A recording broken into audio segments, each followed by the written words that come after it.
What you really want is freedom. You want freedom from your money problems. Right. And I think that's okay. So people, once someone can solve their money problems, either by lowering their lifestyle or by making enough money, essentially what you want to get everybody to is retirement. But not retirement in the I'm 65 years old, sitting in a nursing home collecting a check retirement.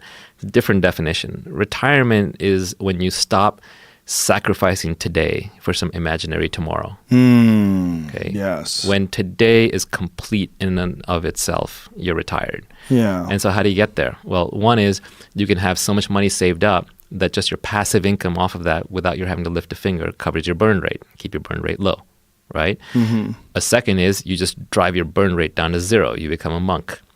A third is you're doing something you love. You enjoy it so much, it's not about the money. Right. So there are multiple ways to that path, but the most common is people just say, I need to make more money.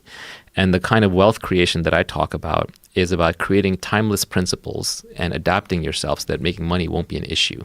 And you can do it by doing what you love, right? Like we get into this model of I must work for other people, work my way up the ladder. I must do what that person is doing to make money. But really today in society, you get rewarded for creative work, for creating something brand new that society didn't even know yet that it wanted, that doesn't know how to get other than through you. So the most powerful money makers are actually individual brands, people like yourself or Elon or Kanye or Oprah or Trump, right? These are individual brands, eponymous name brands who themselves are leveraged, like you're leveraged. You have podcast media going out to everybody. That's leverage. The podcasts work for you when you sleep. They have knowledge that nobody else has, which is your knowledge is the knowledge of being Joe Rogan. I mean, who else is a UFC fighter and a commentator and a podcaster and a comedian and, interested in all these things and knows all these people? Can't replace you.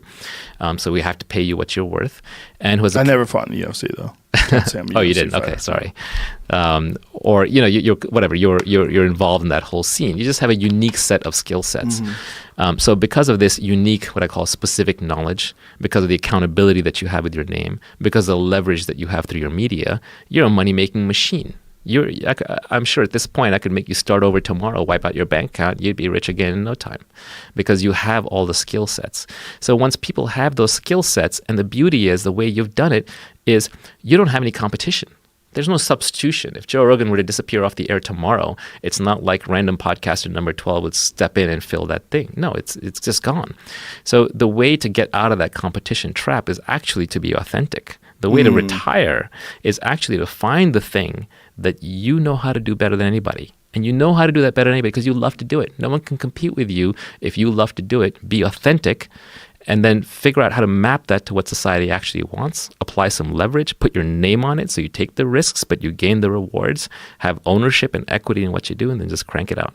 I think people have to be very careful to not get trapped along the way with things that you can afford with your current lifestyle, like the way you're living and the way you're earning, but they're also imprisoning you in the fact that you are now going to have to work this 40-hour-a-week job in order to get this thing that you can afford, but now you're saddled down to this job. You're not saving.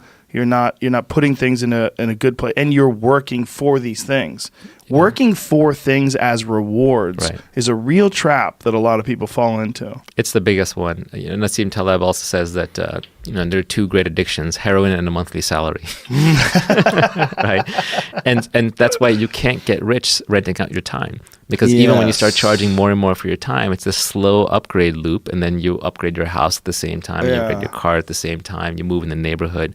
You really also have to get used to ignoring your peers, or upgrading or changing the definition of your peers. There are a lot of people here who are poor here, but they would be rich if they were living in Thailand and Bali. And if they have the luxury of a remotely doable job, they may want to be living there and saving up money. But the ignoring the peers is an issue because the keeping up with the Joneses is a real phenomenon.